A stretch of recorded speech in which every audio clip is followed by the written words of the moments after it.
लेकिन अब इतनी ज्यादा हम कॉन्फ्लिक्ट्स की जब बात कर रहे हैं, इतनी ज्यादा हमें टसल नजर आ रही है, डिवाइड नजर आ रही है, वहीं पे हमें कहीं ना कहीं पे जुडिशरी के अंदर भी हमें फॉल्ट लाइंस नजर आ रही हैं। कुछ लोगों के मतलब जुडिशरी की स्टैब्लिशमेंट के साथ भी शायद मामला खराब है, साथ ही साथ जुडिशरी के अपने कंडक्ट के ऊपर भी सवालिया निशान एक खड़ा हो गया जाके। बाबर सत्तार साहब सामने मौजूद हैं, अदलिया के 6 जजेस का जो मामला है वो हमारे सामने मौजूद है। How do you see all that? जो आपने कहा ना कि वो फॉल्ट लाइंस मौजूद हैं, तो मुझे है भाई जुडिशरी के अंदर फॉल्ट लाइन मौजूद नहीं है, जुडिशरी खड़ी फॉल्ट लाइन के ऊपर है। बिल्कुल तो ऐसे वो ही। जिसे कहते हैं ना, जो आपका ट्रेमर आता है, अहम आपका तरीन अर्थ, सुकून अगर हमारी जमहूरियत का फॉल्ट लाइन पे खड़ा है तो सोच ले फिर हम किधर खड़े हैं। तो वो कहते हैं ना कि जब आपका अर्थक्वेक आता है, ट्रेमर आता है, आपका जलजला आता है, हम्म। तो वो आता है जो फॉल्ट लाइंस पे होता है ना, वो रीजन उसी में ही वो जब आता है तो वो हिल जाता है, और सारा आपका अर्थक्वेक आप हर चीज को शेक कर देता है, shake, you are shaken by that thing.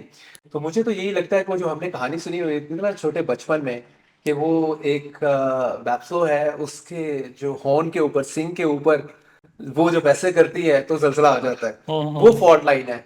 तो मुझे लगता है कि जुडिशरी भी ना, ये किसी उस बैफ्लो, ये के सर या पे। तो सर पे नहीं है, तो ये उस वक्त इसमें ट्रेमर आता है, जलजला आता है, ये जब उसके सींग के ऊपर पाँव रखती है।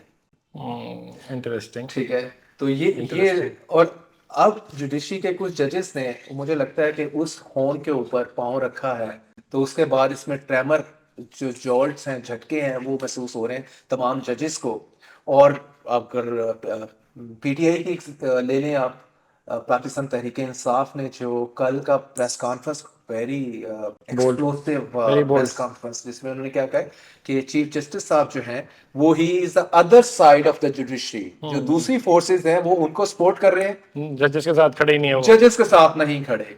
तो वो कहते हैं कि वो हॉर्न के साथ खड़े हुए हैं, जो सिंह, तो जिसके वो, तो तो ये तो और गड़बड़ हो गई कि अगर आपके चीफ जस्टिस अगर तो ऑन बोर्ड होते इनके साथ बाकी जो कंप्लेनिंग जजेस हैं, तो फिर तो हमें लड़ाई कुछ और तरफ जाती दिखाई देती।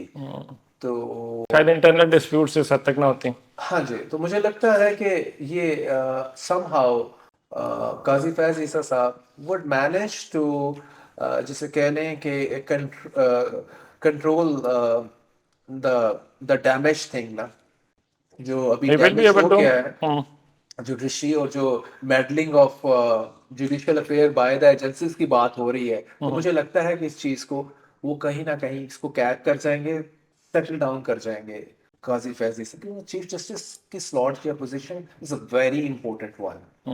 बाकी जजेस जितने भी तगड़े हों, या आप तो ये फिर कह लें क्या कुछ भी कर, जजेस का पार्टी बनना तो फिर शायद ठीक बात नहीं थी। किसी भी साइड पे होना, इस तरफ होना या उस तरफ होना। हाँ, लेकिन पाकिस्तान में आप ये देखें ना कि जजेस को लेके पहले फर्स्ट टाइम तो इसका वो ट्रेमर तो नहीं आया, फर्स्ट टाइम तो पहली दफा नहीं हो ये रहा। कोई कॉन्फ्लिक्ट नहीं आया। वो लोग 18 बोल में रहे चले जाते हैं, साकिब निसार के कॉन्टेक्स्ट में देख लेते हैं, तो जुडिशरी भी वो ओवरऑल जिसे कहते हैं कि जो पॉलिटिक्स है और इवन में पाकिस्तान, दोबारा उसका था हिस्सा बंदयाल रही है। साहब, बंदयाल साहब के टाइम पे भी यही था, बस उसमें भी पॉलिटिक्स, कैरेक्टर्स बदले पीछे हुए चले थे। जाए नवाज शरीफ के दौर में, जस्टिस सज्जाद वाला जस्टिस साहब एपिसोड ले बना। लें, जजेस को जो चमक दिखाई गई कोयटा में जाके, सारा एपिसोड है। पीछे चले जाए, भुट्टो को फांसी दे दी गई, the same judiciary use for that thing. तो पूरी हिस्ट्री है जो पॉलिटिक्स का पार्ट एंड पार्सल, हम जिसे कहते हैं कि इसका कोई ताल्लुक नहीं है, नहीं है, ये नहीं होना चाहिए किसका, जुडिशरी का, with that of your politics. लेकिन गोइंग बाय द हिस्ट्री, तो वो एसेंशियल पार्ट बनी होती है उसका।